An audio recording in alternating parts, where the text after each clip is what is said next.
Que a graça de Deus em Cristo Jesus nos abençoe, nos fortaleça, nos dê entendimento e também que essa mensagem possa chegar em nossos corações nesse domingo da Páscoa e da ressurreição. Amém. Por acaso você já ouviu, ou quem sabe, talvez você mesmo já tenha se perguntado: o que Deus quer que eu faça? Qual o sentido da minha vida? Quem eu sou? Existe vida após esta vida? Após a morte? Pergunta sobre o propósito da vida, o que eu estou fazendo aqui, sobre identidade, quem eu sou, sobre esperança, o que vai acontecer depois da morte, são muito mais frequentes do que muitas vezes a gente pode imaginar. Estão no coração e na vida de todos nós de alguma maneira ou de outra. O que Deus tem reservado, preparado para cada um de nós, o que Deus tem preparado e reservado para você. Essa pergunta me fez relembrar essa história que a gente acabou de cantar. Talvez uma história um tanto desconhecida, registrada lá em 1 Samuel, capítulo 25. Abigail. A vida dela é marcada por um relacionamento difícil com Nabal, seu esposo. Se a gente for olhar, Nabal era mau, grosseiro, tolo. Nas palavras da própria Abigail, era alguém que não valia nada. Infelizmente, ela não tinha paz no lar. E parece que ainda em nossos tempos, muitas mulheres passam por isso, onde não há paz e alegria na sua própria casa. Em sabedoria, perseverança e fé, Abigail, mesmo guardando em silêncio as marcas da dor, clamava em oração a Deus, e Deus, que ouve as nossas orações, também age a seu tempo, e mesmo muitas vezes em silêncio, Ele perto está. Deus agiu na vida de Abigail por meio de Davi. A gente lê essa história, Davi está num contexto onde está fugindo do rei Saul e acaba ficando no deserto. E ali no deserto, já ungido para ser o novo rei de Israel, ele está ali junto com o seu exército, perto das terras ou do lugar onde Nabal estava cuidando das suas ovelhas, dos seus cabritos e também protegendo os pastores. Então Davi, junto com seus homens, ficou um bom tempo ali protegendo daquilo que era valioso para Nabal naquele tempo.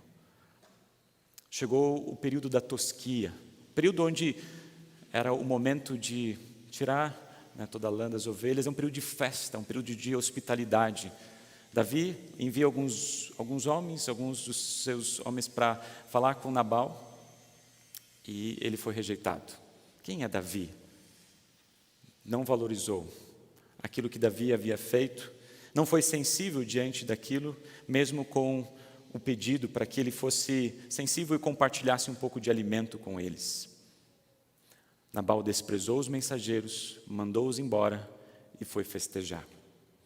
Um dos empregados foi falar então com Abigail, dessa situação que havia acontecido. Abigail, percebendo daquilo que poderia acontecer, do perigo de vingança de Davi, foi falar com seu marido. Sem falar com seu marido, levou inúmeros mantimentos para Davi, a fim de estabelecer a paz. Ela chega então a Davi e diz assim: eis a tua serva, perdoa toda a culpa, recebe o que eu ofereço e lembra-te de mim.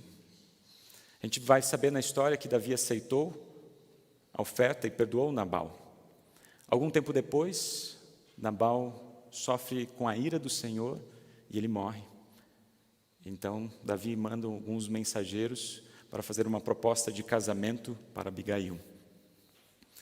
Como um refrão de uma canção, Abigail reconheceu que Deus ouve em silêncio, haja sempre a seu tempo, mas sempre Deus perto está.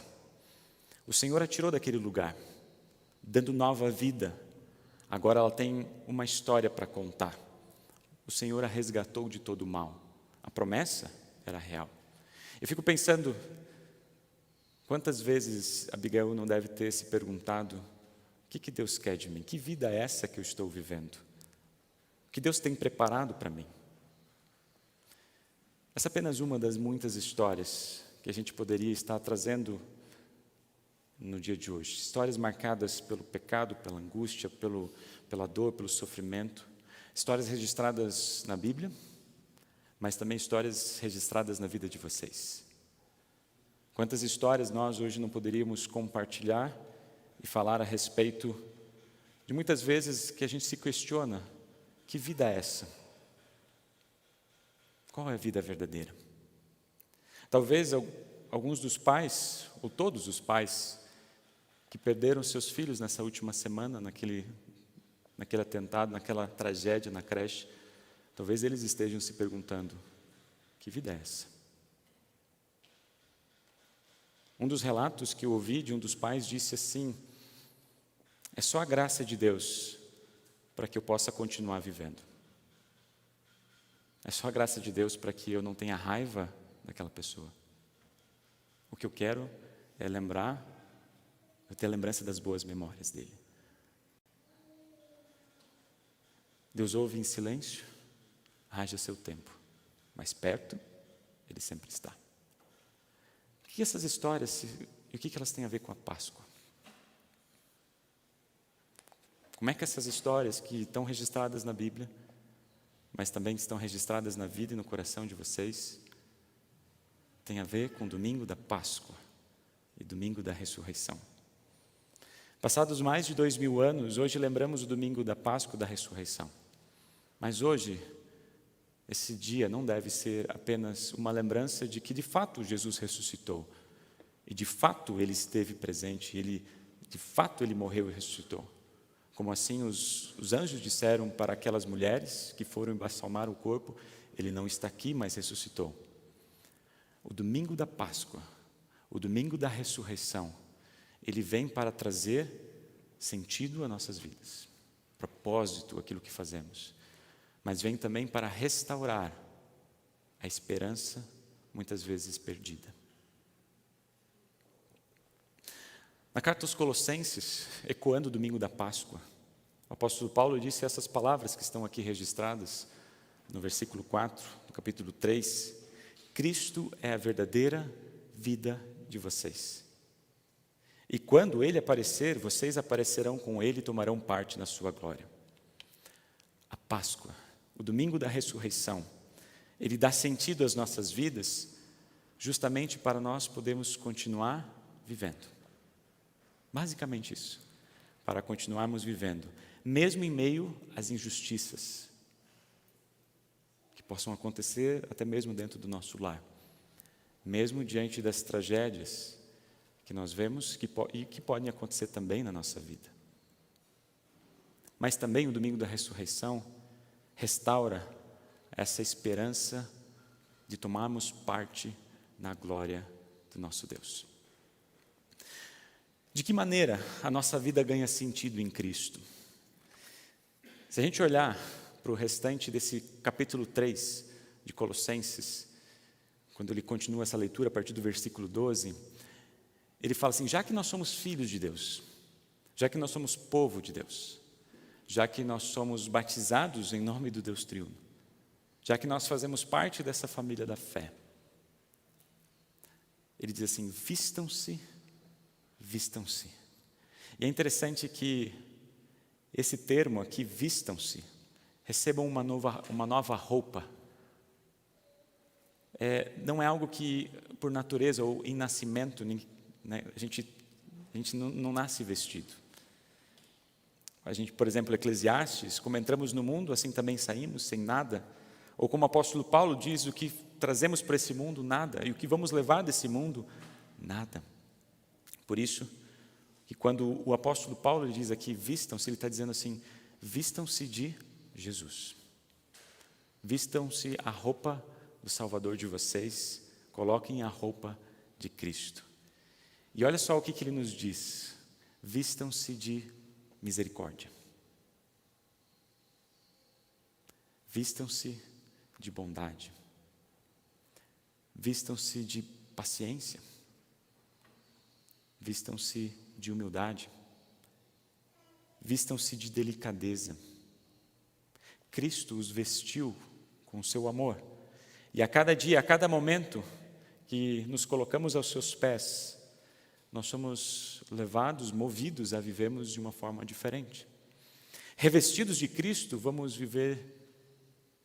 buscar viver em paz, agradecidos, e assim como o Senhor perdoou vocês, vocês também possam viver o perdão na vida de uns para com os outros. Vocês conseguem imaginar uma vida assim? A vida verdadeira com essa nova vestimenta, com tudo aquilo que vocês fizerem, com tudo aquilo que vocês disserem, seja revestidos com as qualidades de Jesus. Eu sei, não é fácil. Como assim? Como assim eu vou perdoar aquele que fez aquilo com a pessoa que eu mais amo? Como assim eu vou ser misericordioso com alguém que me machucou? É difícil. Talvez humanamente é quase impossível. Mas novamente aqui no domingo da ressurreição, no domingo da Páscoa, a gente vai ter que dizer, é somente a graça de Deus que nos dá condições de seguirmos caminhando, seguirmos em fé. Porque fora de Jesus não há propósito, não há sentido. O apóstolo Paulo deixa muito claro que o único sentido que a gente tem nesta vida, ela está escondida, oculta em Cristo.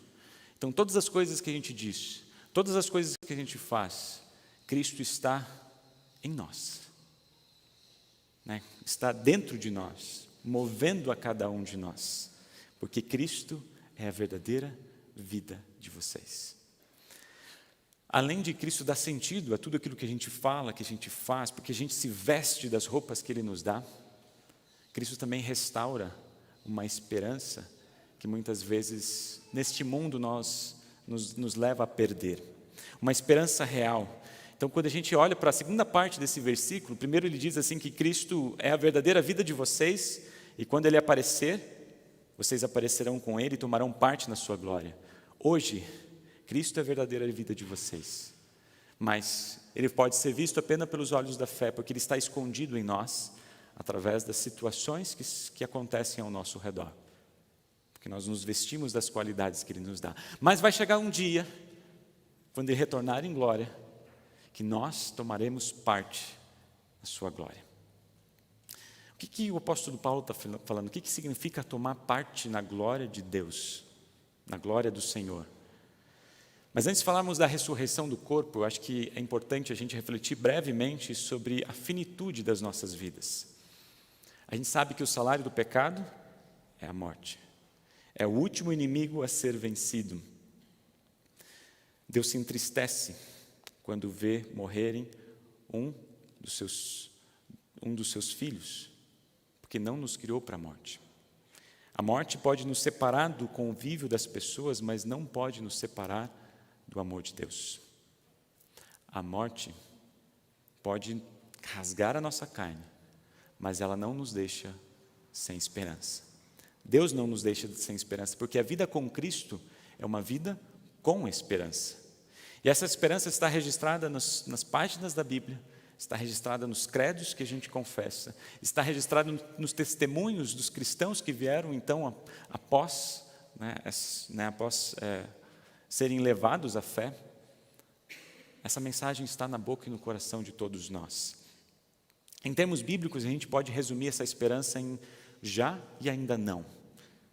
Aquilo que já recebemos, ainda aguardamos em fé. Já estamos redimidos e perdoados em Cristo, mas ainda não recebemos a redenção final. Ou como o apóstolo Paulo, ele diz aqui, nós já estamos ressuscitados. Versículo 1 fala, nós já estamos ressuscitados, mas quando Ele aparecer, nós tomaremos parte na sua glória. De uma forma um pouco mais breve, mais sucinta, o apóstolo Paulo diz, nós somos salvos na esperança que nós somos salvos. Nós somos salvos na esperança. Nossa esperança aguarda o dia em que o nosso Deus será santificado, ou santificará toda a criação. Assim toda doença, toda morte, todas as injustiças, todos os pecados serão destruídos. Nesse dia haverá paz no lar.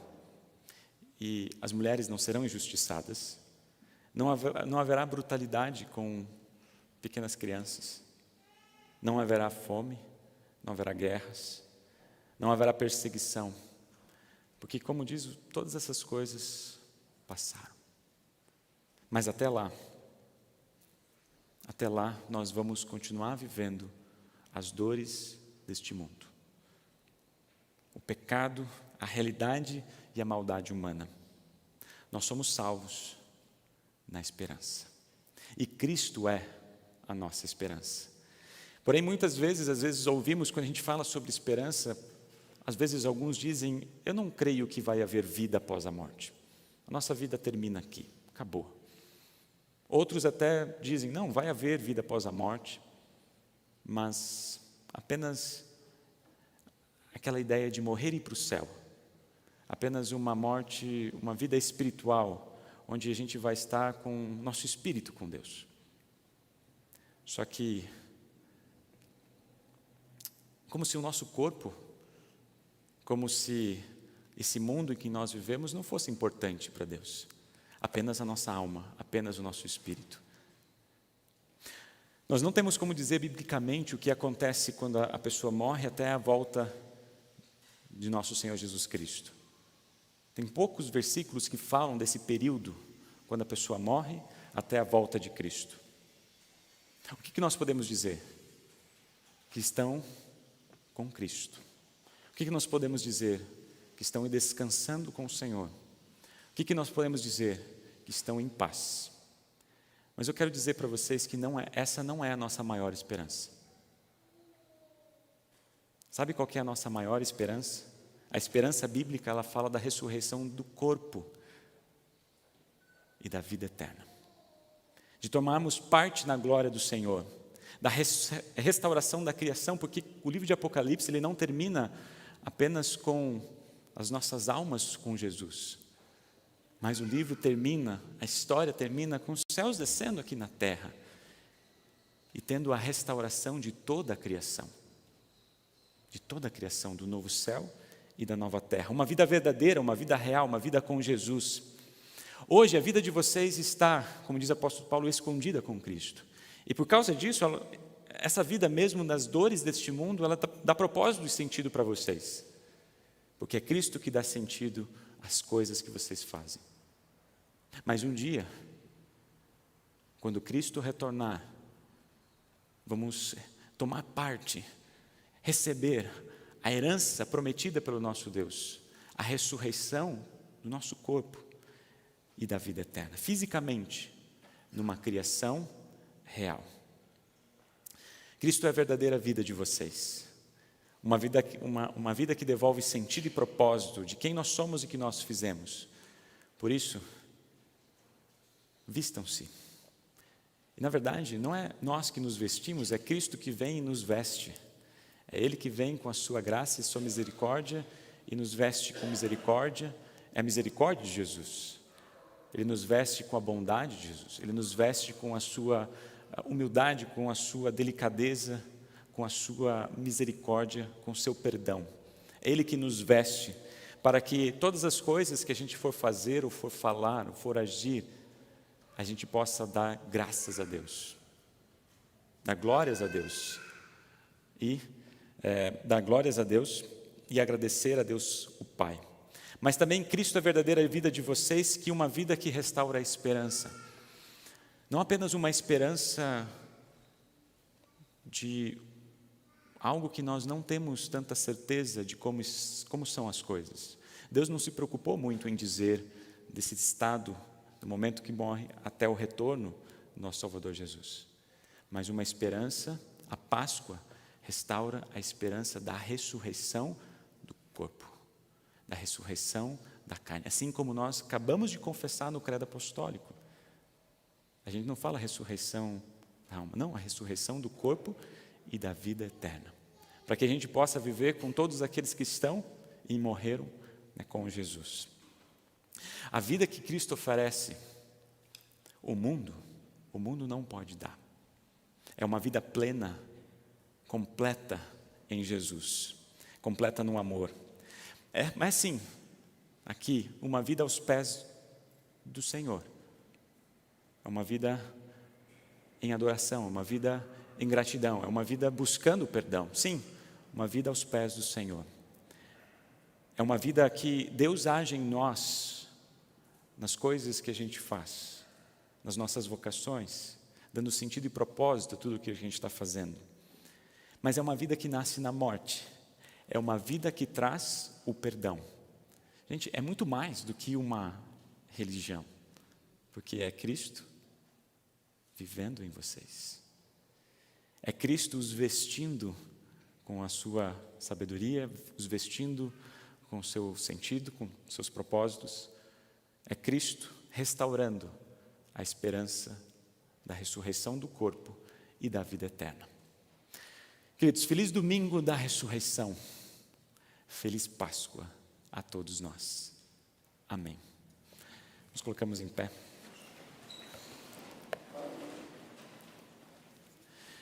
Que o domingo da Páscoa os ajude, através da ação do Espírito Santo, a encontrar sentido e propósito à vida de vocês.